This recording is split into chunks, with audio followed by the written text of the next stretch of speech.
Então, eu creio que há uma necessidade para o bem da população e para o bem da convivência e do próprio nome da empresa em relação ao usuário e à população, de uma forma em geral, fechar essa relação com a área metropolitana 2, com a Serrana, com a região dos Lagos, com a região norte e noroeste fluminense, para balanço. Nós não podemos fugir nem adiar as medidas. Não adiamos a discussão está acontecendo. Mas estejam certos que tanto o presidente desta comissão, os seus membros, eu e o deputado Luizinho, aqui somos um grupo de deputados absolutamente equilibrados, não fazemos jogo para a galera, tá? Não é da nossa prática, de nenhum de nós aqui, mas nós vamos conduzir essa situação da 1001 e de outras empresas no estado do Rio de Janeiro, dentro da máxima fidelidade aos nossos juramentos no dia da posse dos nossos mandatos. Não estamos fazendo favor à sociedade, apenas estamos cumprindo o nosso dever, a nossa obrigação. Eu já ouvi muito aqui, tenho ouvido muita coisa a respeito dessa relação. Não é só 1001, não. Agora mesmo eu recebi um amigo no corredor aqui, que me falava da região serrana. Lá, deputado, é assim. A empresa chamava-se Única, ele era a única que atendia. Aí depois surgiu a Fácil, e a Fácil também é da Única. Então a população da região serrana, de Petrópolis, está dizendo, como é fácil ser única. Olha só, como é fácil ser única. Então é muito fácil, também para a 1001, ser única lá na nossa região. Eu tenho aqui um assessor, o Joilson, que conhece bastante disso aí, entendeu? Ele é assessor do meu gabinete.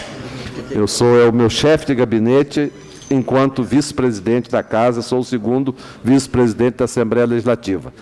Ele me consubstanciou bastante, aí que muita coisa vai ao encontro daquilo que foi arguído aqui pelo Paulo Baltazar e também pelo senhor Heitor Porto, né?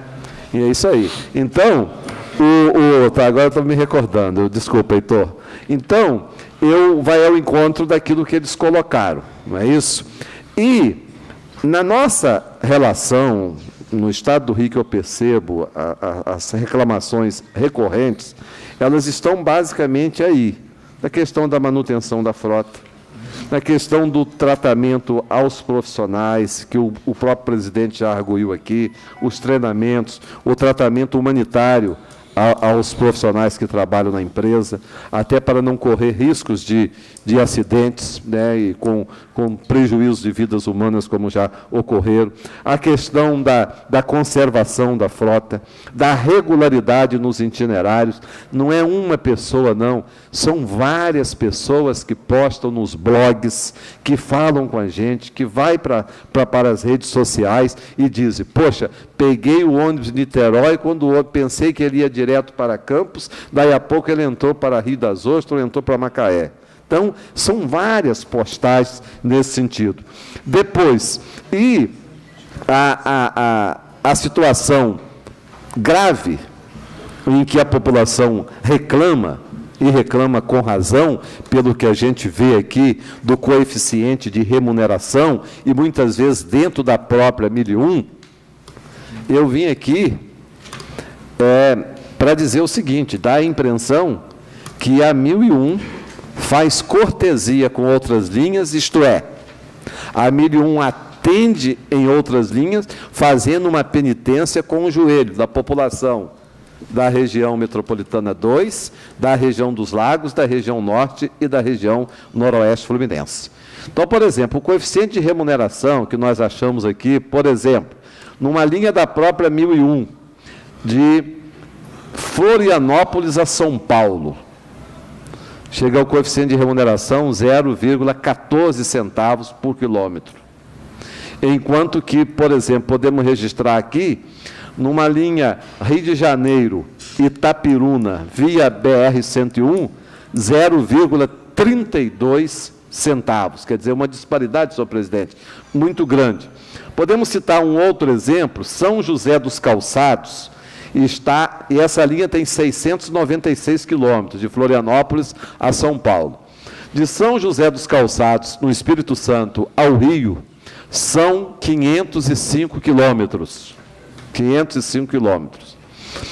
Achamos um coeficiente de uma linha de 0,11 centavos por quilômetro. Numa outra linha, cuja tarifa é 57,70. Uma outra linha, cuja tarifa é 43,30, 0,09 centavos. Aí, se a gente comparar com essa linha de São José dos Calçados, com uma linha de Campos ao Rio de Janeiro, por exemplo, a linha mais barata, 64,75, o coeficiente de remuneração, no caso dessa linha de Campos, chega a 0,24 centavos. Então, isso já eu não vou ser repetitivo, essa situação do preço cobrado à população, ela está patente, a prática de monopólio, onde tem o monopólio, se cobra mais, onde existe a concorrência, está claro, muito claro isso. Existe a concorrência, o preço cai, a remuneração por quilômetro cai, e etc. e tal. Então, se a gente comparar, só aqui mais um exemplo, Viação Itapemirim, né? Aqui foi por dentro da própria 1001, mas a Viação Itapemirim, no convencional, Vitória, Rio de Janeiro, nós achamos aqui o coeficiente de 0,15. 0,15, senhor presidente, por quilômetro. São cerca de 515 quilômetros, uma passagem de R$ 77,00. E dentro dessa, queria apenas colocar aqui, mais dentro dessa prática de preços, uma outra situação, que são reclamações, eu não sei, Jânio, se acontece isso na região dos Lagos, mas lá em Campos acontece muito isso. A 1001 oferece preços de acordo com o horário, parece que faz assim uma espécie de leilão. Olha, se você vai num horário, é X, se você vai no outro horário, é mais X mais tanto, entendeu? Então, são todas essas denúncias e temos, né, diversas situações, como é o caso ali do Paulo Baltazar, que acostou nos autos a passagem para patentear essa prática. Eu creio que deve-se haver um entendimento nesse sentido. Depois, ao Detro, eu gostaria de fazer uma pergunta, pediria ao representante que, por gentileza, anotasse. Até para ficar bem explicitado aqui para nós, parlamentares, a gente até sabe, nós sabemos, mas a sociedade civil que está aqui, correto? Quem vai assistir a gravação dessa sessão pela TV Alerj, queria saber o seguinte: qual a estrutura organizada do Detro no estado do Rio de Janeiro? Quantos escritórios o Detro tem no estado do Rio de Janeiro? E qual a estrutura que está sendo disponibilizado ao Detro para fiscalizar?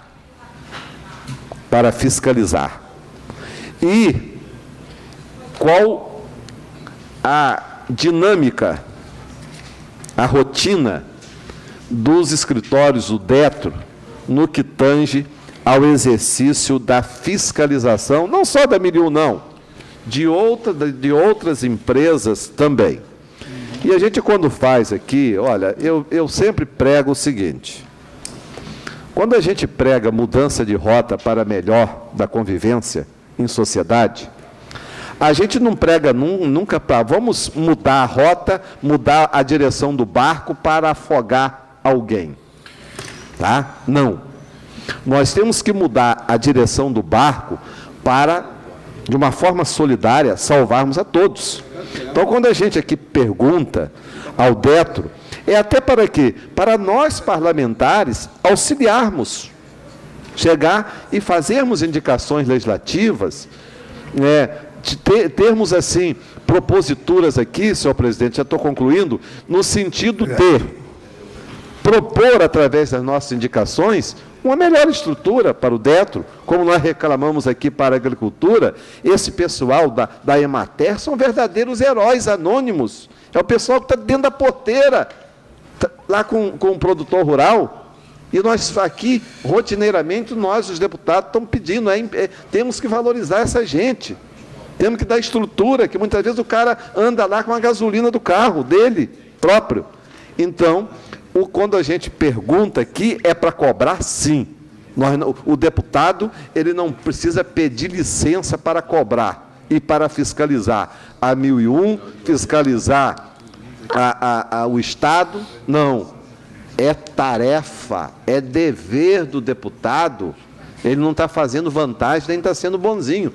É obrigação, assim como o vereador deve fazer no seu município. Então, quando a gente cobra com elegância, com educação, porém com firmeza, né?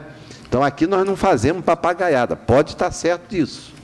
Nós não somos deputados de galeria, faz aquele negócio assim, e fica por isso mesmo, não é isso? Então, nós temos... Porque essa audiência pública tem que ser exitosa, temos que amarrar os caranguejos. De nada adianta a gente fazer essa reunião, se emocionar com as vítimas que morreram, etc. e tal, e daqui a pouco, né, a coisa continua. A gente estou sensibilizado com a população que está pagando caro a passagem, e nada a resolver. Não, temos que resolver. E eu não acredito, senhor representante da 1001, em problemas sem solução. Eu vou ao contrário. Eu acho que antes de existir o enunciado do problema, já existe a solução, está pairando sobre as águas. Então, por isso, não pode existir para nós bola perdida. Nós temos que trabalhar, e o papel do parlamento é esse, é de pacificar a sociedade, é um papel de tratar, não com jogo de galera, mas no rigor, porque tem deputado, às vezes, ou parlamentar, vereador, que é valente. Ele é valente aqui, aí depois está lá procurando a empresa para se acertar. Infelizmente, na vida pública tem esses moleques, não é isso? Infelizmente, não é isso? O cara que indica a empresa terceirizada, infelizmente tem disso pelo país afora. Então, aqui é para a gente buscar solução. O que nos interessa aqui é quem está sendo atendido lá, a nossa população que está sofrida, a nossa população que paga caro, a nossa população que reclama, né, do atendimento. Não só no caso da 1001, mas em outras linhas também existe, lamentavelmente, essa relação. E acho que nós temos que evoluir, dar um salto de qualidade nessa relação. O poder concedente com o poder público, o poder de fiscalizar com o concedente, com o poder executivo, etc. Muito obrigado, presidente.